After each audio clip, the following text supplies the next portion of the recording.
பதிவது Ramaraj, Tamil book review, வீட்டு மருத்துவம் மற்றும் இந்து ஆன்மீகம். இன்றைய பதிவில் நாம் பங்குகளும் இந்தியாவின் நிலை என்ற தலைப்பில் நான் பதிவு விரும்புகின்றேன்.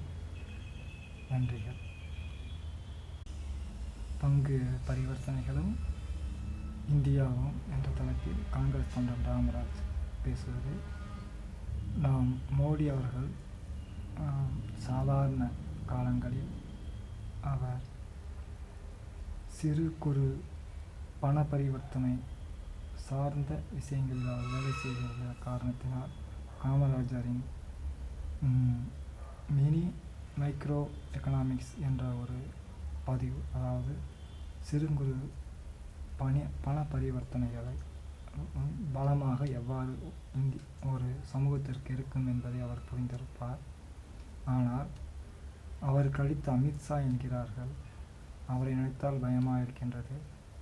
அவர் உணவில் உள்ள உப்பு, காரம், இனிப்பு சுவைகளை கேட்பார் போலவும் இல்லை காலநிலை கேட்பார் போலவும் அவர்கள் உடல்நிலை மாறக்கூடிய ஒரு இயல்பான இந்திய மனிதராகவே இருக்கின்றார்.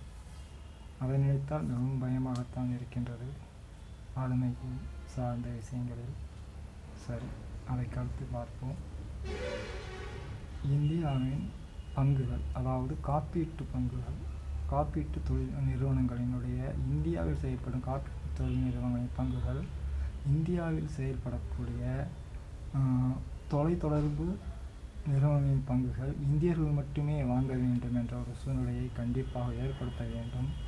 அவை இந்தியாவில் உள்ள சாதாரண மக்களுக்கும் போதும் என்ற மனத்தோடு வாழ்கின்ற மக்களுக்கும் உலகில் உள்ள அனைத்து போதுமென்று நிலையோடு வாழ்கின்ற அரசாங்கங்களுக்கும் அது ஒரு பாதுகாப்பாக இருக்கும் என்பதை நாம் அதை புரிந்து கொள்ள வேண்டும்.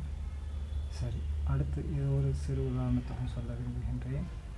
ஒரு ஊரில் ஒரு 10 ரூபாய், 15 ரூபாய், 20 ரூபாய்க்கு ஒரு ஐஸ்கிரீம் பார் இருக்கின்றது என்று வைத்துக்கொள்வோம். அதே இடத்தில் 100 ரூபாய்க்கும் 150 ரூபாய்க்கும் ஒரு பெரிய ஐஸ்கிரீம் வைத்தால் அங்கு வாங்கும் வாடிக்கையாளர்களும் வாங்கும் பொருள் இருக்கும், வாங்கக்கூடிய வாடிக்கையாளரும் இருக்க மாட்டார்கள். விற்றால்தான் அவர்களும் சாப்பிட முடியும், அவர்களுக்கும் அது உபயோகமில்லாமல் இருக்கும். கடன் கொடுத்த வங்கி, பணம் இருக்கின்ற வங்கியும் அதே போன்று அதிகமான சிறப்பான நிறுவனங்களுக்கு வட்டிக்கு பணம் கொடுத்தால்தான் அங்கும் வாழ முடியும். இவ்வாறு ஒரு சிக்கலில் நாம் இருக்கின்றோம் எல்லா விஷயங்களும் என்பதை புரிந்து கொள்ள வேண்டும். பேசுவது ராமராஜ். நன்றிகள். அடுத்த பதிவில் பார்க்கலாம். இது பதிவு 1.